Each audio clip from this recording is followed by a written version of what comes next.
I'm so happy that today I will have a great conversation with Gitanjali More. I will share your LinkedIn profile later on so that people can also reach out to you. But I'm so happy to have this conversation because she is an intercultural trainer and career coach, originally from India, but she has been living in Germany for over 10 years. And this is great because, especially as an intercultural trainer, you bring in so many different perspectives and so many insights that we can learn from. A little bit over 2 years, she started her own company, and there she does so many different things. On the one hand, she helps international families who want to settle in Germany to go through the paperwork and all the intercultural aspects as well. But on the other side, she also works with companies, for example, as workshop facilitator, as career coach there as well, covering many topics like intercultural trainings, intercultural communication, but then also family friendly practices in corporate environments. So I'm not even sure how to start, where to start, because I do have a lot of questions. But first of all, welcome. So happy to have you here. Thanks so much, Laura. It's a pleasure to be here. And yeah, as you said rightly, I cover a lot of different topics, and I'm very passionate about all of these topics. So I love working on every single one of them. Hi, this is Laura, and you're listening to the Career Bee Talks podcast, where we share all the newest insights on the recruiting world from both sides, the candidate perspective and the company perspective. Let's jump right in. It's my pleasure to have you here. And I'm going to start with the first question, which is more about the why. Why is cultural awareness so important, especially for job seekers who are entering a new job market? Well, mainly because there are so many differences, right?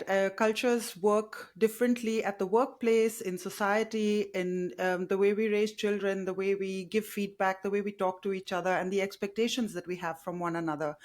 And if you come from a different culture, like for me from India, there's a very big difference between Indian culture and German culture. And the same is applicable to a lot of different countries as well. And so if you are moving from your home original culture to a new culture, I think it's extremely important to learn about the new culture that you're moving into, so that you find a good middle ground without losing your own values, culture, and ways of doing things, but at the same time finding a good way to make it work in the new culture as well. I love that. And I used to say, because when I started working here, I come like from Ecuador. So when I moved here, I already knew a lot about Germany already. But when I was here, it was very impactful. But then I also was like, how can I use my strengths coming from South America and add Yes. to, let's say, a workplace in this case? And I think that that is really the cool thing, to also see what you bring as a strength and something that you can then add. But you also need to understand, how can you bring it in which manner, because of course there's also a culture to respect and to learn from as well. So I love what you just said. And I Which think it's very important also to remember in this space is that we're talking about cultural awareness. So you Right. just become aware of the new culture and you're not expected, or you don't have to give up your own culture in order to learn what other cultures are like. Oh, I love that. That is Mm. such a good point. Absolutely. Well, but talking about that, and now I'm thinking back of the first days that, that I was in my new workplace here in Germany as well. What would you say are some common cultural misunderstandings when people, let's talk about Germany specifically, Mhm. when people, go through job interviews or have their first day at work here in Germany? I think what is very common is the expectations from you as a candidate when you're sitting in an interview. In a lot of cultures, it's common practice that you let the employer side people kind of dominate and control the conversation. Um, but it's called an interview, and in German, it's called a Vorstellungsgespräch, which means that it is a conversation. So you are allowed to bring in your own points, ask your own questions, and create an environment in which there's a comfortable conversation going. So this is something that, you think that, oh, I'm in a lower position as the employee or as the applicant. And the same thing applies even when you start working a new job. You think that everything is going to be told, everything, you're going to be instructed and informed about everything.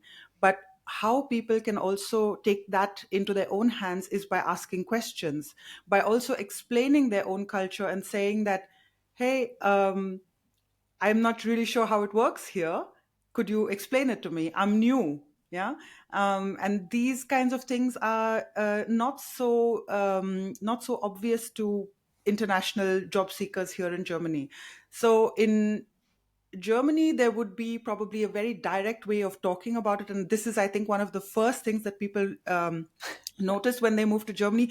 Oh, the Germans are so rude, they're so direct. But I think that for the Germans, it is this thing of, okay, I want to be as clear as possible so that there are no misunderstandings. And that can come across as a bit direct and rude, which people are not always used to. Hmm. I think you said so many important things and already like lessons that everyone can take away from this. What I love, and that was practically the underlying thing, is this curiosity about this culture, like trying to understand the why. Because, for example, you used this example of the directness, and I also felt that it was very shocking for me the first moments in Germany, and this was like of like it was nothing to do with work in the beginning. It was just like with because I came first to study, and then one friend was like, you know what, this dress really doesn't fit you. And I was like so hurt because Hmm. nobody ever would say that in such a Yeah, direct way in South America, right? But absolutely. but then I was also trying to be curious about like why are they so direct? And Hmm. now I think this is the thing I appreciate the most about the German culture, because Absolutely. it is so valuable to have people telling you what is and what is not, and then to be Hmm. able to make your decisions based on information that is honest, right? And you don't Yeah. have to read in between the lines. So this curiosity of understanding, and you also said like you can ask about things as well, and Mhm. especially before interviews, talking to people who went through interviews, maybe from your own culture, so you have the same maybe doubts or thoughts, or people from other cultures who went through an Yeah. interview, and just ask them about their experiences to learn from that. And I think that was very, very well said as Very well. important. Yeah. Because you mentioned studies, I also want to say something about that. Even for me, I have studied in India and I have studied in Germany. And there also the differences are immense. Hmm. And initially, I thought that I was going to get all the information beforehand. And only after a few months of failing and crashing and burning a few times, is when I realized, oh no, actually, it's up to me to take it into my learning into my own hands and do the research, talk to people, and figure out how things are done.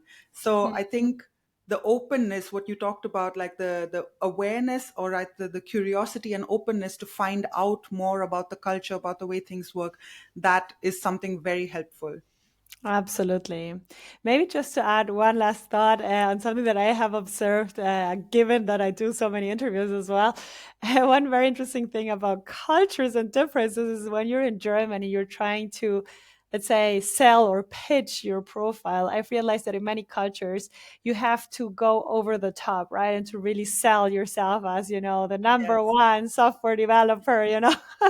And then in Germany, because of the fact that this is a very transparent data based kind of culture, so I felt that when people say that in Germany, it feels very wrong, because they're like, number one, how, where did you get the data from that you are Yeah. number one? Like, we don't trust this type of just generalizations. So that was also one big learning that I got when I saw so many interviews and Yeah, myself going through interviews. you have to be able to back your statements with actual proof for Right. sure. Right. And that's important to know beforehand, because if not, you're there and people are asking you this question and you're Exactly. like, I'm actually not number one. I'm not even sure. But yeah, Yeah. but we were now talking already a little bit about preparation. Mhm. So what are things on how professionals can prepare for, be it a job interview, be it the first day at work here in Yeah. Germany? What I already said a little bit, this openness to learn, openness to ask questions. And I think that there, there are lots of blog posts, articles, books about how to work with Germans and so on. And this is also part of the training and coaching that I offer, is that in different regards, what are the intercultural differences and how can I best prepare for them? Yeah, this kind of work with a coach or work in a training is definitely beneficial. Maybe if you're a student and then entering the job market right after your studies in Germany, that is something that your international career office can definitely help with, is to figure out how to prepare for the job market in Germany. But I think very important is to kind of also uh, think about the things that you bring from your culture. For example, the communication style, and these are some of the things that come up most often in jobs, and the difficulties that international talent has in Germany. How do you give feedback? How do you communicate? What are the expectations of hierarchy? Is it like a flat structure? And even this varies so much. So if you're working for a traditional German company, the culture there is very different from how it's going to be at a startup in Berlin.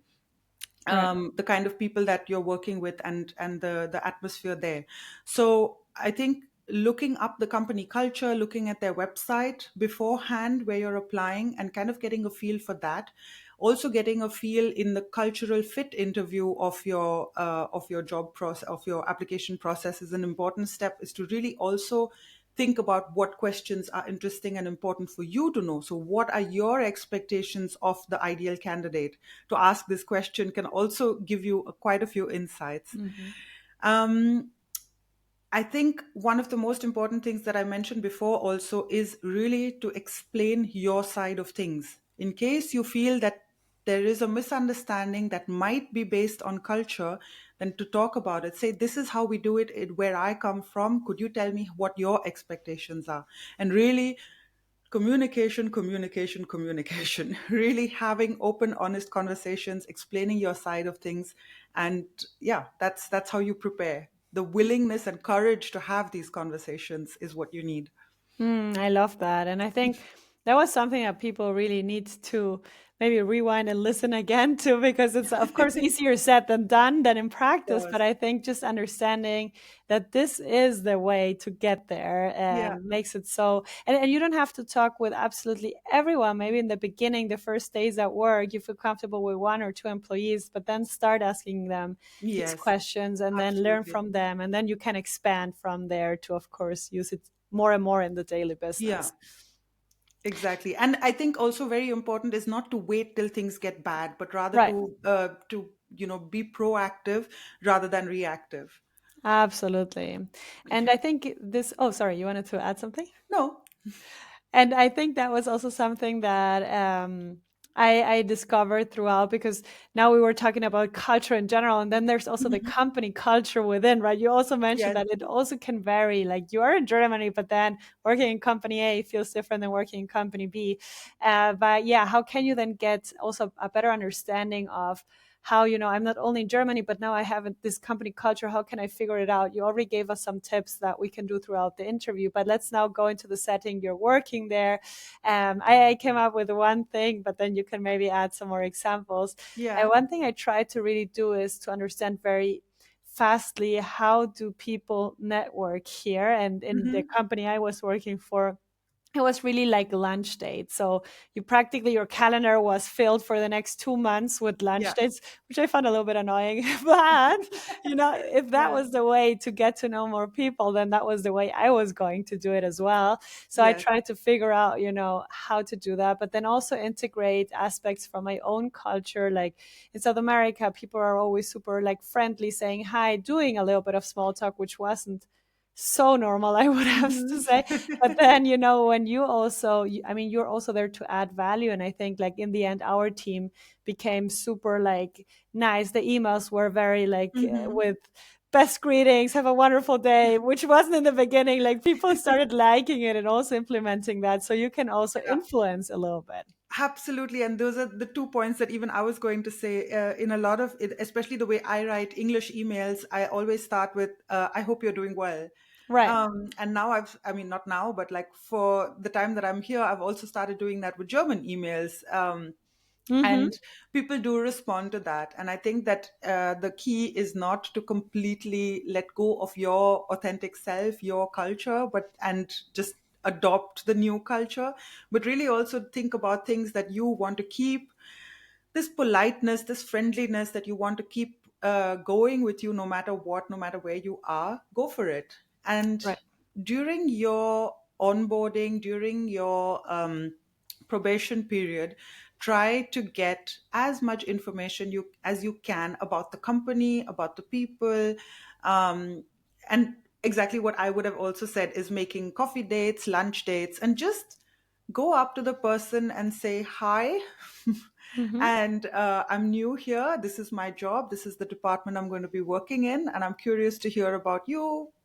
Do you want to tell me a little bit about what you do in, I don't know, marketing, finance, as a UX designer, whatever your job may be, to also get like a little bit more holistic picture of the company.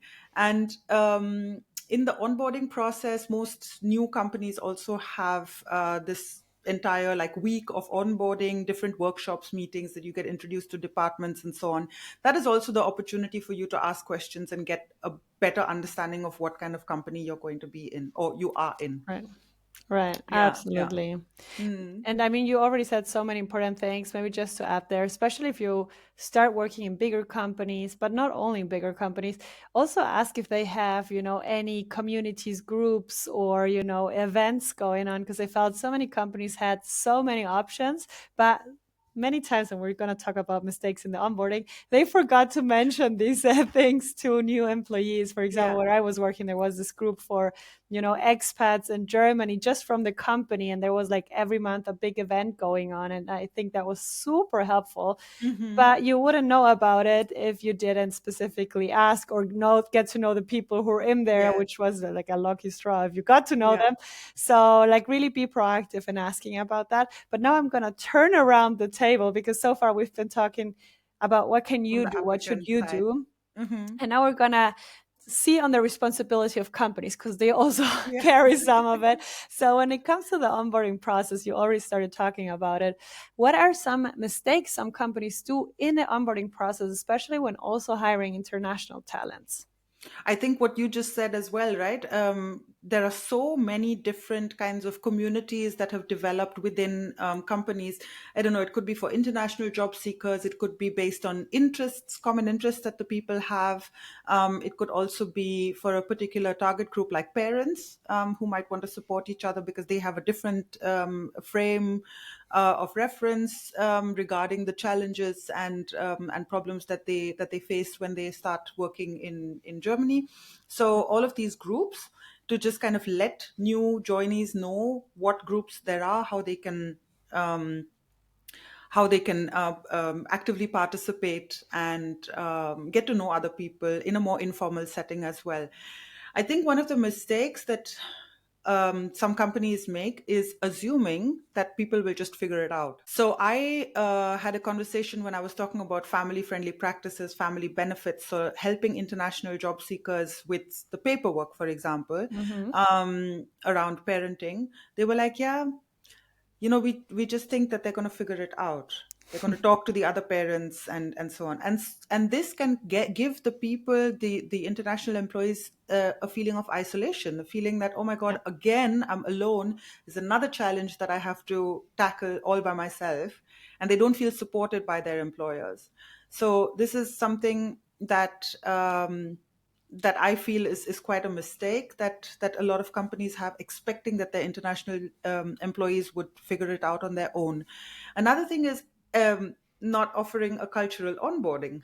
So Mm-hmm. not offering any kind of onboarding experience related to German work culture, German society, German history, German politics, things like that, I think are very, very important because for I can give you one basic example. Yeah. Patriotism, Mm-hmm. for me as an Indian, has a very different meaning as it does for Germans. Okay, for Right. Germany, patriotism is looked down upon. In India, you show your national pride by being patriotic because we were a British colony. Mm-hmm. Yeah, so there's very different perspectives. So in India, you would be proud of the Indian flag, and in Germany, Mm-hmm. You're that's the like, worst thing you can do. right.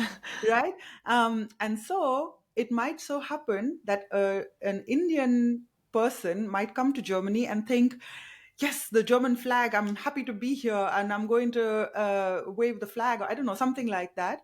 And this would be majorly misconstrued. So this is Hmm. just one example with potentially serious implications. Yeah. Yeah. So just giving international employees an idea about what it is like living in Germany, what kind of societal expectations and conditions there are, Yeah. and what is politically correct, what is politically risky in even society, work culture, giving feedback, expectations on the performance as well. I think is a very important step in the cultural onboarding. Mm. What happens is that if you do offer a cultural onboarding, some of the times they'll think that's it. Our work is done. Yeah, we've finished. We've fulfilled our responsibility. But this is an ongoing process because the longer that people are living here, they're going to be exposed to more and more situations that might be confusing Hmm. for them. So it would be very helpful to set up like a buddy system or a mentor system where you say, okay, I have somebody with whom I can talk to about just this one topic of culture, Right.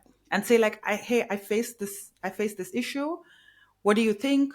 Did I respond correctly? Should I have done something differently? Just to kind of brainstorm with somebody else and have a sounding board. Yeah. Yeah. Yeah, there were so many good points. I mean, I'm taking it all in because there were so many good ideas. And I also think like everything, I agree with everything. And Hmm. especially like also if you're hiring manager level people there, I don't understand when they don't get also some cultural trainings. I mean, Yeah. I'm even thinking about some examples back where, the way that even women were seen in business in different cultures impacted the way we were then working together with specific managers who had a Yeah. different understanding of it. It was super difficult and tricky. And I felt like nobody wanted to talk about it. So that in the end, this person ended up leaving because Hmm. even them didn't feel comfortable in Yeah. it.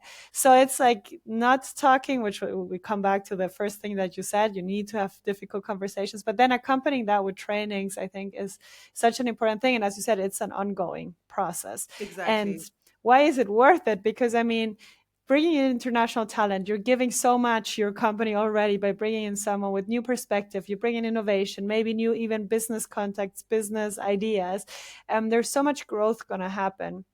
And then, And it costs a company a lot of money. exactly, Cost exactly. I had looked it up and I saw that it said between 90 to 200% is what it costs a company to lose talent and then have to Right, rehire people or start the hiring process from the beginning again. That is a exactly. lot of money and it can be solved so easily, in my Yeah, opinion. yeah. If you're doing all the work of, I don't know, paying for relocation, paying for the whole hiring process and so on, spend a little bit of more of your budget to just, yeah, ensure that they have a successful time here and they stay long term. Absolutely. And maybe one additional thing, because many times international talents also come with a family. And I think, of course, this is like a very big thought, but, even thinking about how can this person then, or the company help the employee help integrate their family as well, be it Yes. through, just help in regards to how can if you have children, how can they Yeah. find a spot in the kita or in the kindergarten, or like try to integrate the whole family to some degree. Of Hmm. course, as a company you cannot do everything and all at once, but you can do little things that are not that difficult. Exactly. And you should be thinking about those things because of, for Definitely. example, the costs that you just mentioned. Yeah. Yeah. Absolutely. And maybe now, because I mean, you've talked a lot about, things that companies can do with very clear examples. And in the end, also Hmm. things that don't have to be so overcomplicated. I really like that. It was very practical.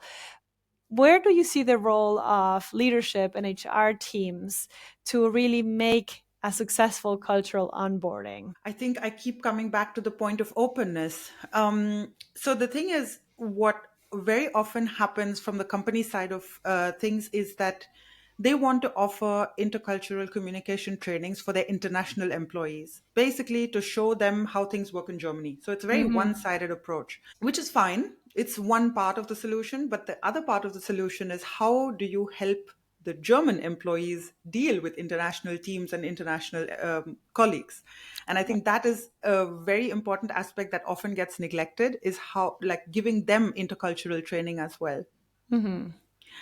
um, Especially in terms of the aspects of work expectations, KPIs, performance, giving feedback, and so on. These are things that need to be reworked, especially if the leadership and HR is German. And has a very strong German culture, then it needs to be adapted a little bit to the international setting as well. Yeah, so you can just assume, like, for example, if it's feedback, you said in German they would say nicht schlecht. You're right. Yeah, not I bad. would be horrified if I hear something like that. Yeah, yeah, yeah, yeah. Like, not bad is like, oh my god, I did such a miserable job. Yeah. Right. And or there might be someone from another culture who says, oh yeah, okay, so not bad is quite good. That means they have nothing to complain about. So Yeah, there are so many different ways in tackling it, and I think that this is very important to kind of understand for both parties, is okay, what exactly is meant by this kind of feedback. right. And I think what often also happens is that the expectations of the employees is not made clear from the beginning. What are the performance indicators? On what Yeah, basis will the people be evaluated? yeah, absolutely. Because, for example, in I can give you most Indian examples, Mm-hmm. but like in even in other cultures, it's like that. Like, you go to the office and you spend a lot of time chatting with your colleagues, going for coffee, going for a lunch break, etc. Just hanging out and chatting, and so you cumulatively spend a lot more time at the office, but your productive time is reduced. In Germany, on the other hand, a lot of the times people want to just work and get out. Right. Yeah, like, Arbeitszeit ist Arbeitszeit. Mm-hmm. They always say, like, you work and then I'm done and then I'm going home. Um, and then even on this case, there might be a mismatch. So let's say a German manager with this kind of expectation encounters somebody from a more, like, relaxed working culture. They would be a bit unhappy, and then they would let the person go, maybe saying that, oh, they're not so productive, they're not really Yeah. interested in the work, they're not taking it seriously, we're going to fire them. Mm-hmm. This entire situation can be avoided if you set expectations correctly in the beginning, and that is the job of HR, that is the job of leadership. Absolutely. I think that there were so many important things said here. Again, I think this is an episode that people who are interested need to go back, listen Yeah. again, go back, listen once more, I'm just so that back. you really take it in. Yeah. But I think thank you so much, first of all, for sharing all these important insights. And I could relate it to so many examples where I saw things that could have been very helpful when you Yeah. work in international teams, when you work with different cultures, which then maybe brings me to my last question for Okay. today, which is really to understand a little bit more about your services and how you also help, companies to really help talent retention more than anything Hmm. through, these cultural awareness trainings. Tell us a little bit what you do. Why should companies also like work together with you? Of course, now we already know some of the answers, but maybe you can tell us more Yeah. about the service. Yeah, so the two ways in which I work with companies is basically to offer them trainings on intercultural awareness and intercultural communication. I also always recommend doing this in multiple stages, like not just a one time, once a year kind of thing, but always offering a refresher. So in the first session, what I recommend is doing a bit of theory and some practical examples and understanding the essence of intercultural communication and awareness. And then in the next step, kind of having a refresher. So the people have been in the company for a while, they've gathered some experience, they've got some practical examples, and then they've also had the opportunity in the first training to learn a little bit about the topic. And then they come back to the refresher and discuss all of this. What have they learned? What have they implemented, used, and what are the continued challenges that they're facing and how to deal with them?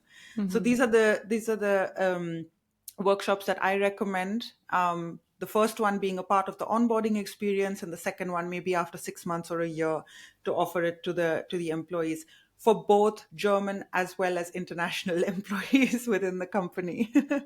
Oh, I And the love that. second one is, I think, also, so as you mentioned earlier, I've been running this business for a little over 2 years. The first 2 years, I concentrated a lot on helping international families navigate the paperwork and bureaucracy around parenting.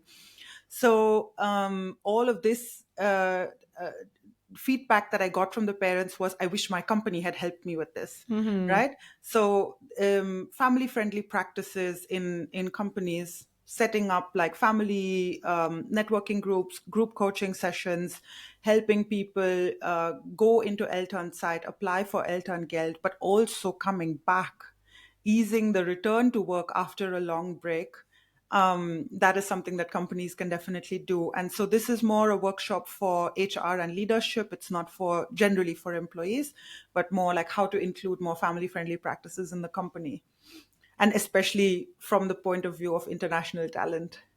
Oh, I love that. Yeah. Super helpful. So I will make sure to add all relevant information, Yeah. including your LinkedIn profile, to the show notes so that anyone, either companies, can directly reach out to you, or if you're an employee and you wish your company had the services, why not Yes. also reach out so you can build a good, case so that you can then present that to your company as well. Hmm. So we'll leave everything in there. Yeah. And from my end, I really thank you so much. I don't know if there's any last thoughts going through your mind where you're like, I still want to say this before you end the podcast episode. No, I think it's very clear that I'm very passionate about this Yes. topic, And we love and I that. think and I think it's really important. And I hope and wish that more companies would really take it seriously and kind of streamline their processes in the easiest of ways. Absolutely. Yeah, Thank you so much. I think you brought it perfectly to the point, and I don't want to add much more, so we can keep that last point in yeah. mind. Thank you Thanks for so being much, here. Laura. It was my Thank you so pleasure. much for having me. Talk to you soon. Thank you so much for listening to today's episode. If you are a company who's currently looking to expand their team with amazing talent, make sure to check out our website, careerbeat.io, to learn more about our recruiting services and how we can help you find the best candidate for your open roles. On the other side, if you are a candidate who's currently looking to find a job in the US or Germany, make sure to explore our website, careerbeat.io/talents, to see how our masterclass and our additional career services can get you to find your dream job. In any case, you can always reach out to our team via the email team@careerbeat.io. We are so happy to continue sharing many more insights around recruiting and job searching.